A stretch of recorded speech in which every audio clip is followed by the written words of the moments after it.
Mangwarani akanaka muri Zimbabwe tinokuchingamidzai zvekare kune chimwe chirongwa pano paZim Facebook Secrets and Confessions. Manga muchizviziva here vedare kuti neve Velvet Figures munokwanisa kuvhurirwa an FNB Gold business account.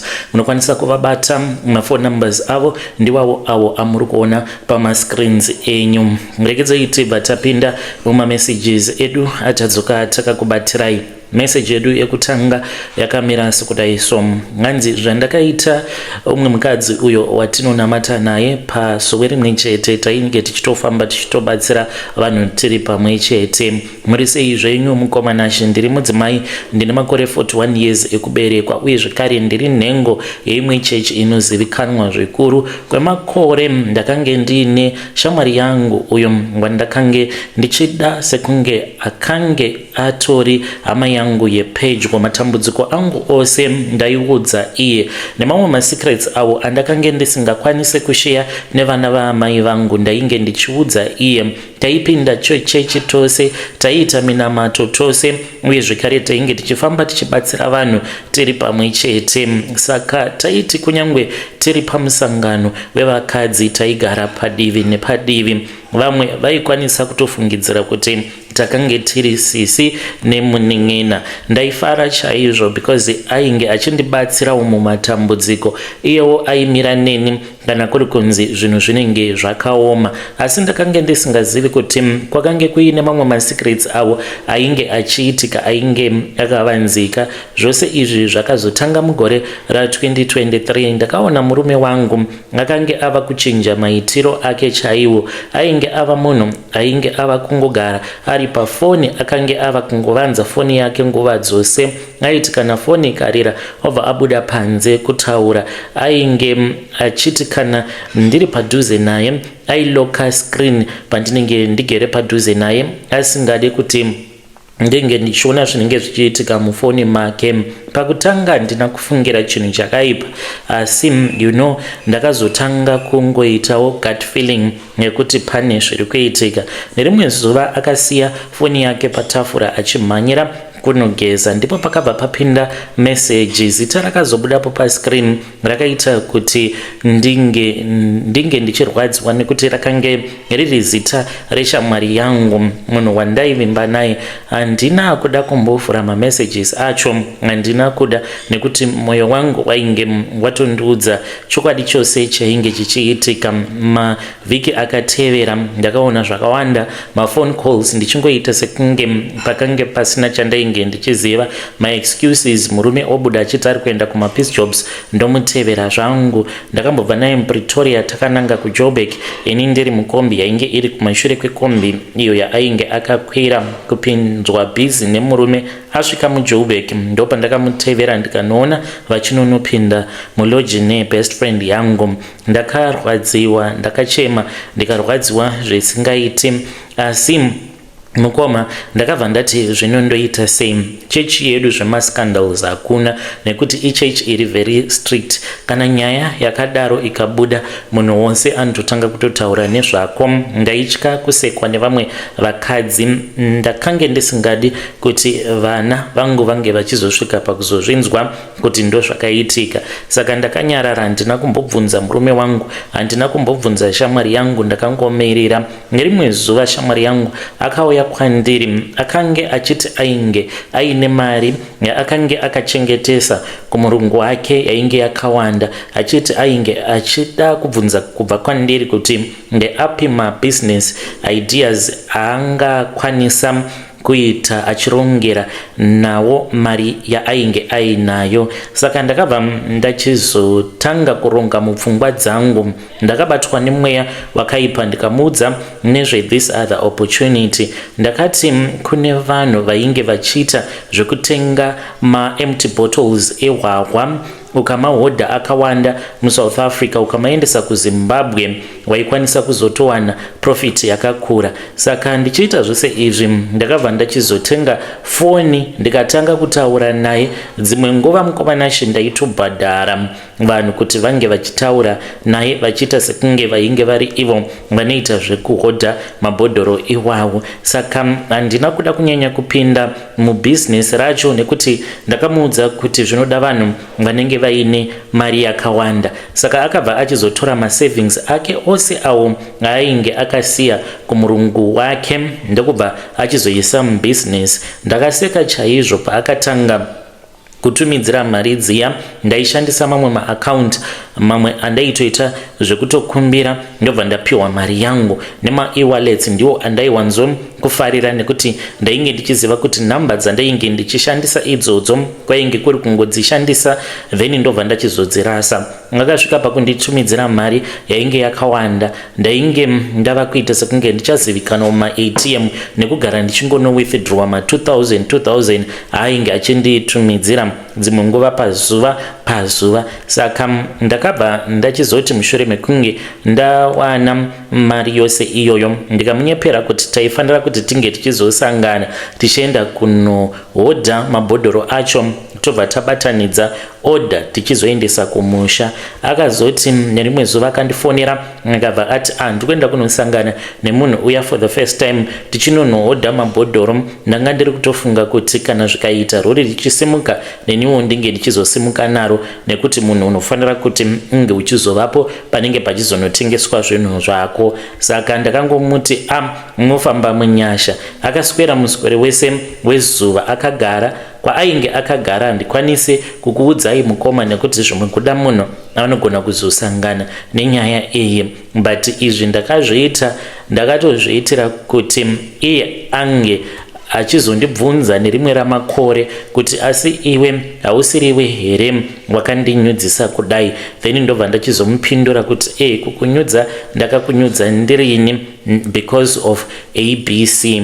Iyewo haana kana kuzombogara akazombondipa any update yekundiudza kuti business racho rakazofamba sei. Zvimwe kuda nekuda kwenyadzi haana kuzomboitawo hanya nazvo achitonyara kuti ange achindiudza. Ndiyo revenge yandakaita iyi mukomanashi. When you post my story muzongondizivisa ndichange ndichizotevererawo ndiri mucomment section.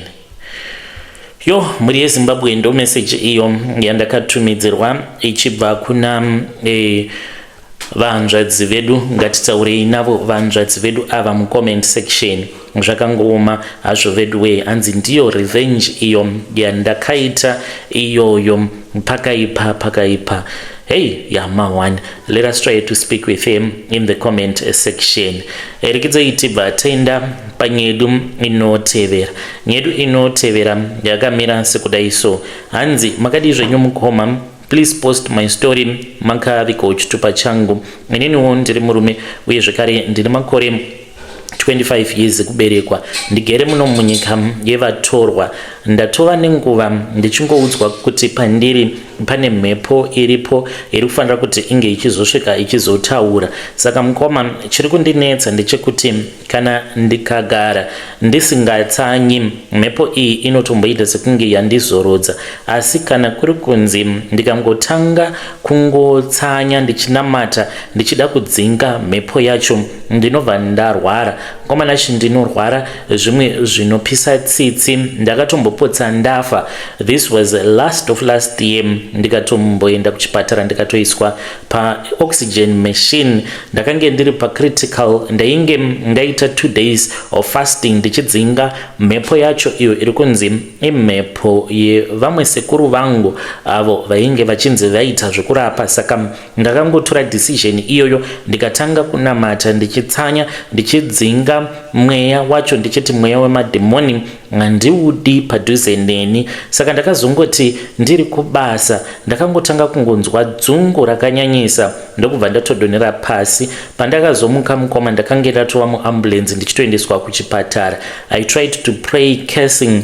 The more that I cursed that spirit of the ancestors ndaitowedzera kutonzwa kuti ndiri kuvharwa pahuro. Ndakazonzwa umwe munhu akange achidanidzira nehasha achiti rega ndichingoiparura umwe yacho. Ndopandakazoona sekuru vangu original, nekuti sekuru ava vari kunzi ndiyo mhepo iri pandiri vakange vari munin'ina wasekuru. Sekuru ndopa vakabva vachizouya vakati kwete chichisiya chizukuru changu haana zvaanoziva ipwere iyi, usaparura umwe. Ndopandakatanga kutofema zvakanaka kana manurses epabhara vakashamisika ndichidzoka kubva kuvafi. Chakandishamisa ndechekuti pane umwe nurse wechikuru uyo akati pane umwe mudhara wandaona anga akapfeka suit yebrown anga akamira padhuze newe.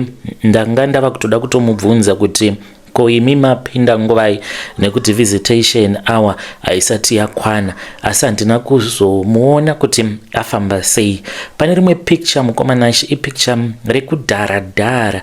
Picture iri rinonzi rainge riri picture rasekuru vangu, sekuru nyakubereka baba. Saka zvakandishamisa, handina hangu kuda kutaura zvakawanda because panguva yacho iyoyo ndiri muchipatara ndainge ndichitongopretenda sekunge ndiri muSouth African nekuda kwexenophobia, ndichitya kuti kana ndikada kuzozvidza munhu wekuZimbabwe pamwe ndinokwanisa kuzobatwa rafu. Saka mukutaura nemanesi ndaingoitawo sekunge ndiri munhu wemunomu, even though file rainge rakanyorwa kuti ndiri wekumusha. Saka it is confusing me mukoma, handiziviwo kuti vedare renyu vangandipawo mazano akaita sei.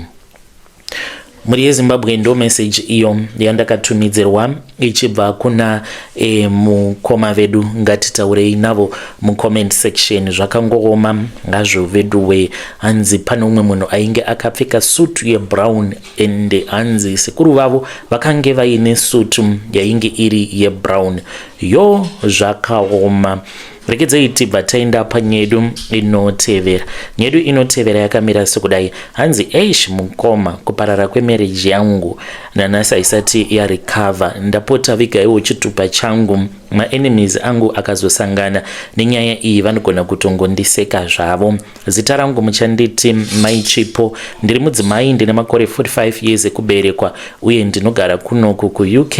Ndiri kunyora nyaya iyi nekuti pane zvandakaitawo mukoma mugore ra2020 ndizvo zvakazoparadza marriage yangu kusvika pari nhasi ndiri kutadza kana kuzviregerera. Zvose izvi zvakatanga pakauya COVID. Munorangarira here mazuva iwawo vanhu vaitya, vanhu vainge vachifa, mahospitals ainge akazara nevarwere ende nyika dzakange dzakavhara mabhodha adzo, machechi akange akavharwa. Saka social media ndiyo yandaiswerera makuseni, masikati, mausiku. Ndaifarira kuteerera maprograms akasiyana panapa paYouTube. Saka ndakange ndagara ndiri munhu ainamata chaizvo. Ndaipedza mahours ndiri paYouTube ndichiteerera maprofita akasiyana siyana. Saka pane umwe muprofita wandaiteerera mazuva ose aigara achiti hama dzangu nguva yapera, Jesu ava kuuya, rapture yava pedyo, vanhu tinofanira kuti tinge tichireurura zvivi zvedu. Mukoma panguva iyoyo ndakasvika pakuzvitenda, ndizvo zvakazosvika pakuparadza marriage yangu. Ndaitofungidzira kutoti Jesu akange ava kudzoka. Ndaifunga kuti mukati memavhiki kana kuti mwedzi mishoma zvinhu zvose zvichange zvapera, nyika yapera. Saka ndakabva ndatanga kufunga nezvivi zvangu. Ndakatanga kufunga nezvinhu zvandainge ndakaviga mumwoyo kwemakore nemakore. Pane chainge chakavanzika chandainge ndakatakura mumwoyo mangu kwemakore akawandisa, chakavanzika chandainge ndisati ndakamboudza munhu. Amai vangu vakasvika pakufa vasingatozvizivi. Handina kumboudza mai, shamwari dzangu, murume wangu. Ndainge ndakaroorwa nemurume wangu tichiriwo vana vadiki, tikakwanisa kutovakawo upenyu hwedu. Takabva tachizozvara vana vedu vashanu. Saka vanhu vazhinji vaitotitarisa kuti isusu ndisu role models in life. Asi mukomana Shi ndakange ndiine dark secret. Pavana vedu vari vashanu, mumwe chete ndiye ainge ari mwana wake murume wangu wekubereka. Zvinotondirwadza kuti ndinge ndichitaura zvose zvakaitika. Ndakazvara vana 4 nemadzibaba 4 akasiyana nekuda kwemusikanzwa. Ndikangoti basa randainge ndichiita ndichiri kuZimbabwe ndo rimwe rakandikonzeresa. Ndakange ndiri mupurisa, kupinda kwandakatoita basa racho rechipurisa pane zvakatoitika. Vacho vakaita kuti ndige ndichiwana mukana iwoyo vainge vachindida, uye zvekare mukuzonoshanda umu ndainge ndakaitawo bhadhi yekuti ndainge ndichingochiviwa nemashefu. Saka vana vose ava vandakazoita, one ndiye uyo akange anditsvakirawo mukana wekuti ndinge ndichizoenda kutraining akandimitisa. Then vamwe vana ndakabva ndachizovaitiswa nevamwe varume. Saka zvose izvi mukoma zvakaitika nekuti ndakange ndichiri mwana mudiki. Ndakange ndisingambofungidziri kuti nerimwe ramazuva ndainge ndichazorarama zvekare mutrauma yandainge ndakararama panguva iyo pandakange ndichiri mupurisa ndichiri kuZimbabwe. Andaimbofungidzira kuti zvinhu izvi zvainge zvichazonditambudza. Makore akafamba, vana vangu vakati vakura. Murume wangu iyewo ainge achingovarerawo sekunge vakange vari vana vake. Haana kumbogara akaita rusaro rakanda kana kumbobvunza kana kumbofungidzira. In the meanwhile ndainge ndakangotakurawo secret iyoyo. Then pakazouya COVID, pakauya kutya kwakanyanyisa. Maprofita epainternet ainge ongotaura mashoko aigara achingondipinza fiye nguva dzose. Nerimwe zuva ndakagara ndiri ndega mumba ndichiona mavideos eumwe muprofita akati usazopinda denga nechivi chisina kureururwa. Mukoma mashoko iwayo akandirova semagetsi. Ndakatanga kuchema ndichifunga kuti pamwe nyika yainge yava kuda kupera, ndichifunga kuti pamwe ndaizofa ndisina kutaura chokwadi. Manheru acho murume wangu akati ari in a good mood. Tapedza kudya, vana vakange vatopinda mumarooms avo. Ndakamuudza kuti ndaida kutaura naye. Akabva achizogara pasi achifunga kuti pamwe ndaida kutaura nezveCovid kana mari. Asi ini ndakatanga kuchema. Murume wangu akatombovhunduka akafungidzira kuti zvimwe kuda ndainge ndiine COVID because kuchema kwandaiita. Akandibvunza kuti chii chaitika. Ndikati pane zvandanga ndakakuvanzira. Dai ndakangonyarara hangu, dai ndakambomirira nguva ichifamba, nekuti panguva iyoyo ndaifungidzira kuti mazuva enyika akange asvika kumagumo. Ndakamuudza zvose. Ndakamuudza kuti pavana vedu vashanu, second born ndiye akange ari mwana wake wekubereka. There was silence mukoma yandakange ndisati ndakambonzwa muupenyu hwangu. Murume akanditarisa zvekare. Akafungidzira kuti maybe ndainge ndichijoka ndichiseka. Paakaona kuti ndainge ndisingaseki, akangosimuka akambobuda mumba. Ndakamutsvaka mukomana Shi, ndakazotomuona akange atobatwa nemasoja, ari mumaoko emasoja, vachimubvunza kuti uri kuendepi because it was during a hard lockdown. Vakamubvunza kuti uri kuendepi, iye ainge atoriwo neconfusion. Ndakamubhega kuti ange achikwira mumotikari. Akagara kuback seat. Tichidzokera kumba, hana yangu yainge ichirova. Ndichifungidzira kuti munhu aikwanisa kana kuzongondidzipa. Akati tasvika pamba ndokubva angonozvivharira mune imwe room. Ndakaita usiku hwose ndichimunokera. Ndainge ndakagara padoo remuroom umo maainge azvikira ndichingomubvunza kuti saka wati kudii. Mangwana acho makuseni akangomuka ndokutongojamba akageza ndokubva atora zvokudya akazvikira zvekare. Kubva musi iwoyo upenyu hwedu hwakazochinja. Hatina kurambana asi hatina kudzokera pakare paya. Murume wangu anongogara akanyarara, haaseki, haatauri zvakawanda. Kana ndikaita majokes naye anongoti home. Takamboedza kuenda kumacounselings after that. Akaramba kuti nyaya idzi dzinge dzichizivikanwa nemapastors. Akangoti no, handidi kuti life yangu inge ichizozivikanwa nevanhu vose. Asi ndinoona sekunge marriage yacho yakatongopararawo. Lockdown yakasvika pakupera, vanhu vakadzokera kumabasa. rapture haina kuuya, nyika haina kupera. Saka iko zvino zvitava muna 2026 ndichiri nemurume wangu tinogara pamba pamwe chete, asi ndinotoona kutoti zvatochinja. Ndinoshayawo kuziva kuti ndozvifambisa sei. Takange titori kuZimbabwe paEaster ipapa tichitoita sekunge a happy family, but we are no longer a happy family. Anongopretendawo kana tiri pavanhu havatombozvizivi kuti this is what happened. Muri yeZimbabwe ndo message iyo yandakatumidzirwa ichibva kuna vanzvadzi vedu. Zvakangooma hazvo vedu we, apa uchifungidzirawo kuti nyika yava kuda kuenda kumagumo, then obva wareurura asi nyika yobva yaregedza kupera. Zvakangooma hazvo vedu we. Hanzi ndaifungidzira kuti kuchaitika rapture, and then I confessed to my husband kuti ndakaita vana nemashefu ekubasa yamawani.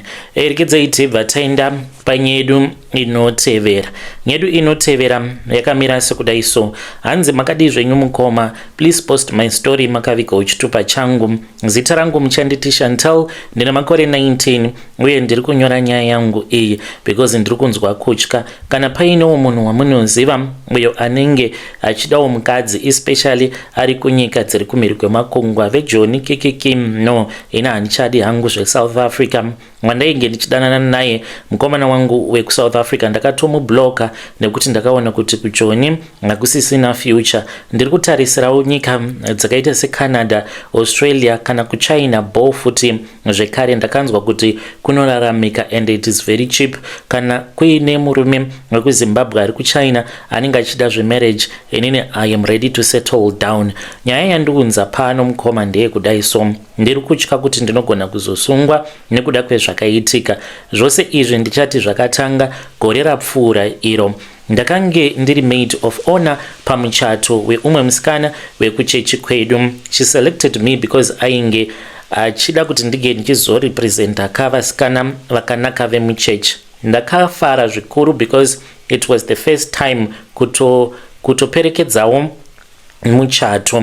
Saka before this wedding mukoma, one of my ex-boyfriend ainge achangobva kujeri, so ndakaenda kumba kwavo. Ndaenda kumba kwavo, then I remember kuti we were just in bed, we were just talking. Ndokubva anditi iye dai kwanga kuri kunzi aikwanisa kuwana mari. Ndikamubvunza kuti uri kuda mari? Akanditi pane mumwe mudhara uyo ane wish yake ari kuti kana ndikauya $3,000 anondipa wish ndotanga kuishandisa ndichiita zvemushikashika. Ndikati chete, so kana kuri kunzi ukaiwana mari iyoyo hauzondirasisi here? Akati kwete, ndikambofinda kakurasisa. Unozviziva wani kuti iwewe uri wangu, ininiwo ndiri wako, that is why we are together now. Ndakabva ndamubvunza kuti iyewo mafungiro ake one wedding, vanhu kana vava kunzi vava kupa zvipo pamuchato vanhu vangabvisa zvekumamari. Akanditi it depends kane kuti vanhu vanenge varipo vachazobvisa zvipo vanenge vari vapfumi here kana kuti varomba. Kati but 3,000 it is nothing kuvapfumi. Ipapo akange asati azviziva zvake kuti ndainge ndiine muchato uyo wandainge ndichifanira kuti ndinge ndichizoperekedza. Ndipo pandakazomudira pachena kuti paine muchato wandainge ndichifanira kuti ndinge ndichizoperekedza. Ndakabva ndachizomuudza pfungwa dzangu ndikati sezvo iwe uri kuti uri kuda mari and kwatinogona kuwana mari hakuna, how about tikaita money heist, mobva machizouya then mobva machizoba. Ndakamuudza kuti wedding it was going to be held at a secure venue. Saka kana kuri kunzi mari yezvipo inenge yatadza kukwana nemafoni nezvimwe zvavainge vachazotora kubva muvanhu vakazotengesa vaikwanisa kuzotowana mari yakawanda. Akandiudza kuti ainge achazondipawo kati yangu. Then takabva tachizowirirana kuti vainge vachazouya vachizoita money heist yavo. Saka kuvenyu kwacho ndaizviziva kuti kungopinda zvainge zvichazonetsa. Ndakabva ndachizoba invitation card yevanhu 5. Ndikabva ndachizopa boyfriend ndikati iwe ndiwe unoziva kuti unofamba nemagangsters ako mangani muzouya, but munotanga mandimirira kana nguva yakwana kana ndakuudzai kuti chiuyai, then you will come mobva machizopinda muvenue because this was an indoor thing. Saka takazoti wava musi wacho wemuchato ndakamirira kusvika nguva payainge yakwana yekuti vanhu vakatanga kupa zvipo, vanhu vachipa zvipo, ndipo apo pandakabva ndachizomupa signal vainge vakapaka not very far from the venue. Apa ndainge ndakatomuratidza venue, vainge vatori nenguva zvose uye zvakare nesecurity iyo yainge ichazotarisa ma-invitation cards avo, yainge ingori week security yekuchechi. Saka mukomana shinguva yekupiwa kwezvipo yakati yakwana, boyfriend yangu runhare ndikarupinza paWhatsApp ndikabva ndadropa zvangu, iye akatoziva kutoti bo. Saka pavakangopinda muvenue vakabva vatongoburitsa pfuti, handizive kuti dzainge dziri pfuti dzechokwadi here kana kuti kwete, but iniwo ndakatobatwa nekutya because I had never seen a real money heist ichiitika in real time. Zvakaitwa vanhu ipapo mukomanashi tuvana tezvara twakanzi rarai pasi uko, vana mbuya vachiradzikwa pasi zvekuzonzi ndiwe muchati, vakange vasina basa nazvo, munhu wose achibhutsurwa 2 bed. Vakange vaine basket ravainge vainaro, woga ainge aine foni ainge achingonzi kanda foni yako imomo mubasket. Tose takakanda mafoni edu, yangu ndainge ndichiziva kuti foni yangu ndainge ndichazoipiwa hangu after a couple of days. Saka vakabva vachizobira vanhu vose mushure mekunge vaba vakabva vachizoenda, nekuda kwekuti vainge vaine umwe mukomana uyo aizivikanwa nekunyanya kuda doro stereki, kunze kwekuti vange vachimbochila down.